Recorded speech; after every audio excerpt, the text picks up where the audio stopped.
What's up, guys? Welcome to the channel. Thank you so much for tuning in. As you guys can see in the description, in the title, yeah, I'm not lying. I am bleeding as we speak.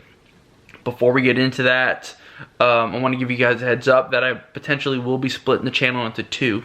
Just getting a whole new channel, basically. And currently, I'll be keeping this channel, Cruise Ship 72, as a car review channel and car content and me and my challenges that I do with my friends. That'll be here.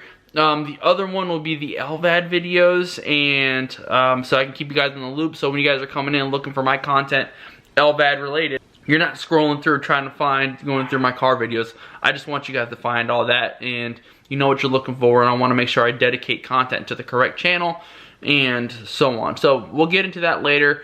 But let's get back to the subject at hand, because I gotta hurry up and call the doctor. So the reason why I'm doing this video is because of the fact that I want to keep you guys in the loop, and I want you guys to know what to do if you have something like this. I've been having something called drainage. Drainage is a very common thing. It's like a little bit of blood that comes out. It's just leaking that comes out of the site itself. And normally, I've had that before in the past. It's not that big of a deal. It's kind of common. Amongst LVAD patients, and I'm not saying that LVAD patients are going to have drainage every day. No, and I'm not going to say you're going to have every month, not at all. But there'll be sometimes it happens. It's nothing to be worried about. It's just something that doctors ask about. And anyways, about a month ago, I was having some drainage, and it was very painful. My side was hurting, my abs were hurting. It felt like I worked out, and just moving around, just sore abdomen, it was just killer. So also the site felt like you know, when you were a kid, you scrape your knee and then you start bending it, you have that scab there, it was just very irritated. That's how it felt getting up. And I wasn't even doing anything. I was just getting up from a chair, these type of things. So we took some antibiotics, called the doctor, antibiotics, everything went well, and I got better, no problems at all. I wasn't sick in any way, it was just pain. Weeks go on, and now I'm starting to see drainage again, but it's like a little bit of drainage, and I wasn't too worried. But next thing you know, the next time I changed it, more drainage. And when I say more drainage, just a little bit more than usual. Then it got to the point where it was kind of like filling up the dressing, you know, it was like a pocket in there. It was ridiculous. So that was it. The last time, there's a little bit of pus, and my wife kind of pointed that out. So I was like, all right, I'm gonna keep an eye on it, and you know, the next time we change it, we'll watch out for it. Well, it's been 3 days, maybe 2-3 days, and I went to go take a shower today, and I took off my shirt, and I looked down, and blood. So now, that's where I'm at right now, and you guys are gonna be in the loop all the way through, because you need to know how to handle this stuff. So I want to show you quickly what exactly it looks like. This could be graphic, but it's under the dressing, so it's not that bad. So let's see what's going on. Brace yourself. If you have an iPad, make sure there's no kids walking around. So there she is.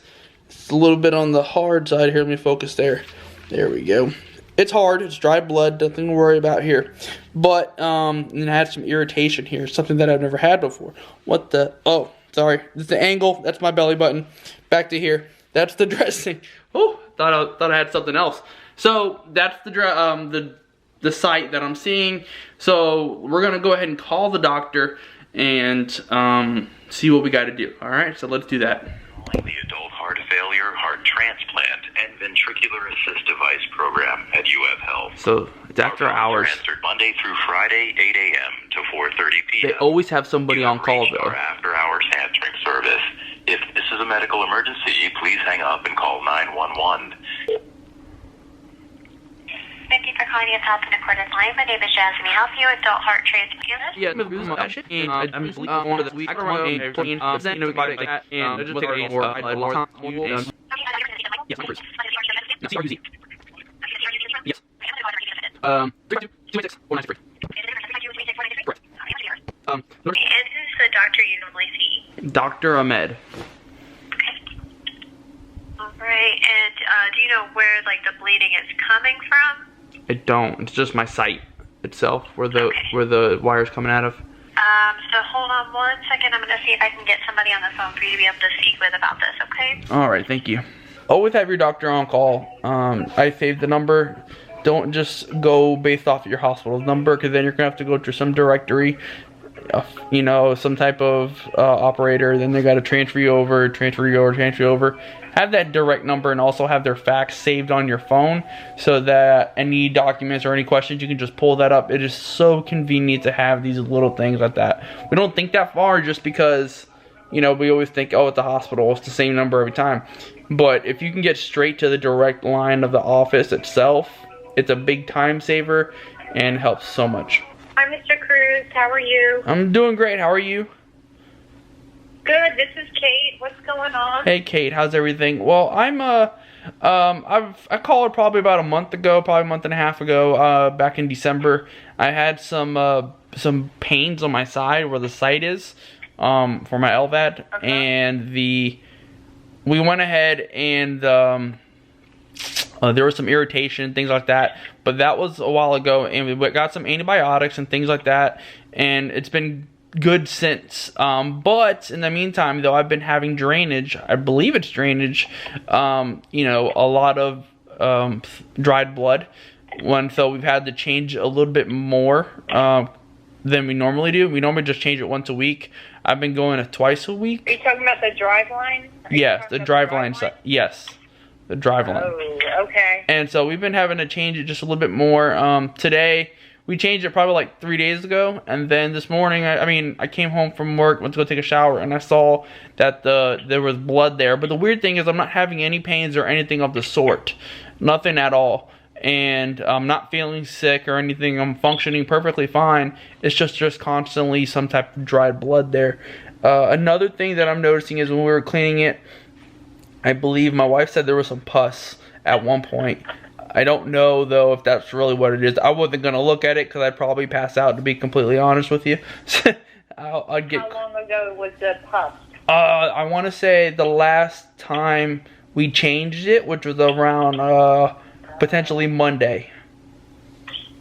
All right. After you were treated with the antibiotics, did it clear up? Did it go away? Did the drainage stop, or was it always there? The drainage stopped and then started coming back after I finished my dosage. Like a couple of days after? Maybe a week or so after. It was just the one time that your wife saw the drainage, the pussy stuff? Yes, this is our first time seeing that. The last time, the only reason why I'm bringing it up now is because I saw more blood this time around.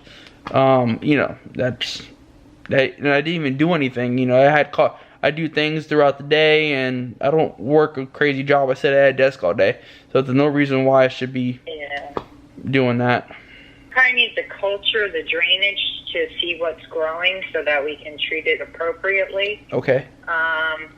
Are you able to come up to Gainesville to get that cultured? Yeah, what's cultured? I don't know what that is.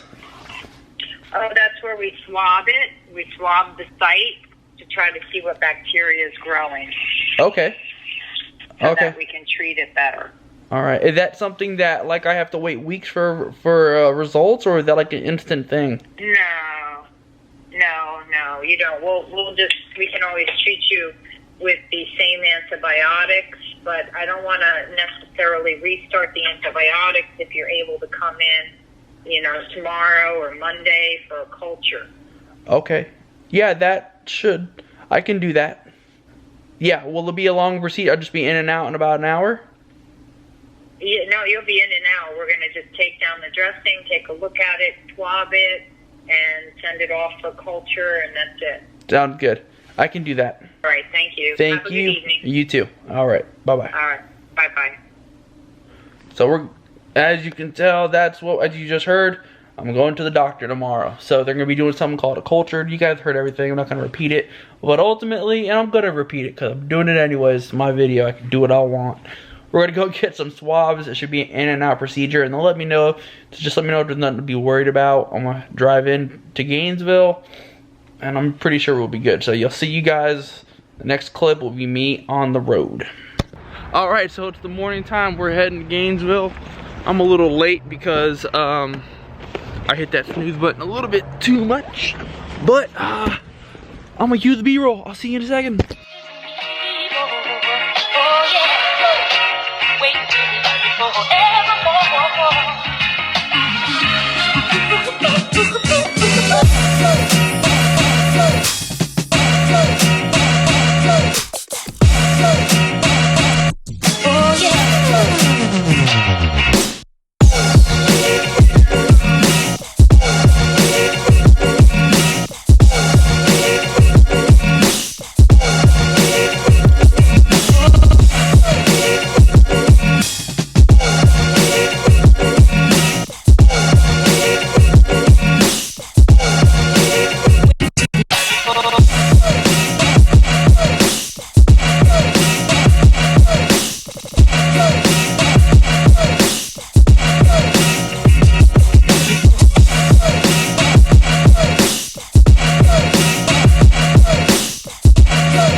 waiting and waiting, and should be sitting down, getting called in just a second. The doctor came up to the front desk and saw me, so she knew I'm here. So we will be going back there in a second. I'll keep you guys totally in the loop. You guys need to know everything, how to handle these situations. And again guys, drainage is something that's common, so don't panic when you first see it. It's nothing serious. It's just, it happens. Alright, I don't know the reason, but maybe I can ask the doctor and they can explain a little bit for you guys. Alright, we're checking to see if it's a boy or girl. My ultrasound.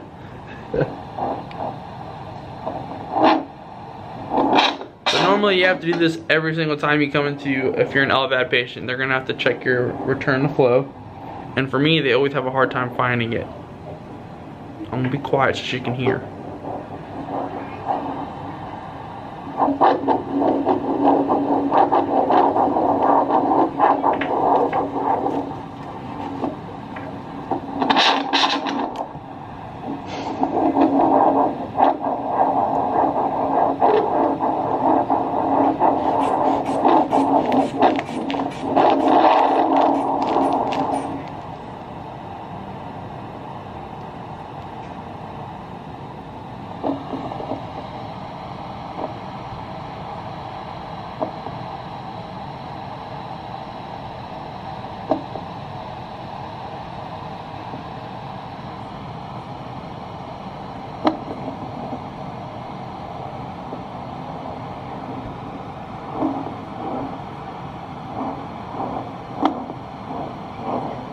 I got 84.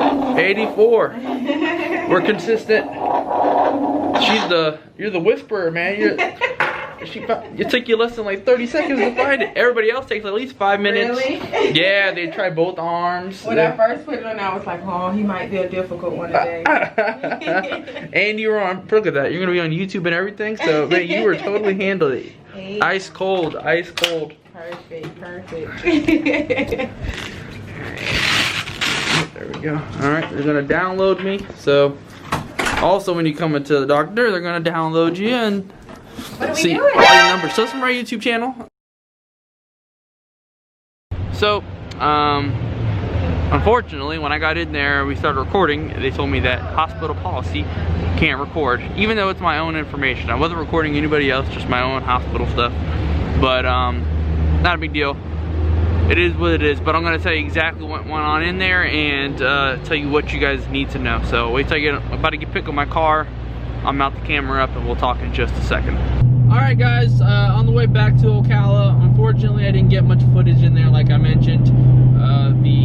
They have a new policy in place that you can't record, and you know, rules are rules. I'm not gonna break any rules, you know. So if that's their thing, that's their thing. But let's get right to it. What happened in behind closed doors? Well, first off, they tell you when this stuff happens, you gotta relax. You know, don't do too much, anything strenuous. So in my case, powerlifting is a little bit on hold, not because I shouldn't be doing it. It's just gotta let the body heal a little bit, you know. So let the body heal. Plus, I'm diabetic, so diabetics have they take a chance. They take a little bit longer to heal than most people because of the fact that when you have diabetes, wounds take a while to heal. It's just they take a while. Versus a normal person, it'll heal quickly. So in my case, I need to watch out for that. So that's something on me. I gotta keep my sugars level. If you're diabetic, keep your sugars leveled, and you should be okay as far as healing goes. Now, the next step was they download all the information that was in my LVAD. So they take the white part. There's two dongles, right? To the black one and to the white one. Put the white dongle into the actual machine that they have, and then they start downloading all the information and seeing any alarms that your LVAD has produced and, you know, that it caught during the past couple months. After that, they go over everything, that any symptoms, what's been going on with the drainage, have you noticed it? You know, they just start asking all these little things. Then when they're done there, they take a picture, and they take a picture of the actual site with the dressing on before they touch it, and they take it off, and then take another picture what it looks without the drainage, I mean without the dressing. After that, they take something called, they're doing a culture, and that's what this is called, all this whole process, a coming in to give a culture sample. So what that's doing is that's taking the stick, a swab, and they put it around the site, grabbing any blood or any drainage. Now, I didn't know exactly what the drainage was, just thought it was all, I thought the blood was drainage mixed with something else, and that's ultimately what it is. Basically, it's this yellow stuff, almost, it looks like pus. And if you ever noticed, I'm not sure if you guys have ever noticed, but if you do have drainage, you may see a little bit of red with yellow, almost like, looks like iodine. You know how iodine had that yellow look? That's what it looks like, to be honest with you. And that's drainage, and that's like a mixture of the blood and that other drainage, that yellow stuff. I had that, so luckily they were able to grab that. They saw that, so they grabbed the drainage, they grabbed the blood, and they had 2 nice samples, and they went ahead and they put that in the tube, and that's it. They sent that off, and I'll find out in a couple of days the results of that. Now, what are the results that could happen? Well, it's probably just something simple and nothing to be worried about, or it might be a minor infection, which, talking to them, they don't think it's anything serious, and I didn't think so either, because of the fact that I don't have any symptoms. I'm perfectly fine. I'm talking, I'm coherent, I'm moving around, I don't feel sick, anything like that, so I'm good there. But they do want to stress that the things that can happen if these things aren't reported. The worst case scenario is something called chronic driveline infection, and ultimately that means that where the driveline is going up the stomach all gets infected, thus getting to the heart, which you don't want. You obviously don't want your anything with your heart to be infected. I mean, this is realistically a straight line to the heart. That's all it is, and you don't want that. So make sure that you're keeping your doctors informed throughout the whole process. Even though it may sound like you're being anal and you're letting them know, but you know what, you want to be prepared rather than not. So whenever, I'm not saying call them up every day, I'm just saying is if you have anything weird happening, call them up. Don't be quiet about it and say wait a week or wait 2 weeks. No, call them up. When you go to your doctor's appointments, let them know what's going on. Let them be aware of everything, because you want them to be ahead of everything. And luckily for me, I'm being more proactive here, because with me being proactive, they're just gonna give me antibiotics to go home and take, and I can go home and live my life. You don't want to have an infection, you have to stay in a hospital. So because I'm being proactive, they can just say, hey Mike, here's some antibiotics, take this, and then we'll track it. So that's what we're doing. I'm taking some antibiotics, and then on Monday I'm going to come back to get some more lab work done, some INRs, and then we're going to make sure these antibiotics do affect the INR. So that's why they need to follow up with another INR test. Besides, you're going to be getting them checked weekly, so that's just beside the point. That's my video. I want to thank you guys so much.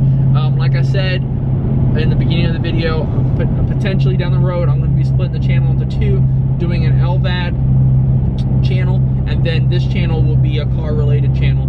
So I want, so you guys, when you guys come to the page, you know what you're looking for, and you're not trying to scroll through my LVAD stuff, you know what I mean? I want to be consistent with the channel. I want to make sure that I'm being loyal to the content that I'm providing. So I want to thank you guys so much. Please be blessed, drive safe. I'm done here, gotta go back to work. I'll see you on the next video. Be blessed. Peace.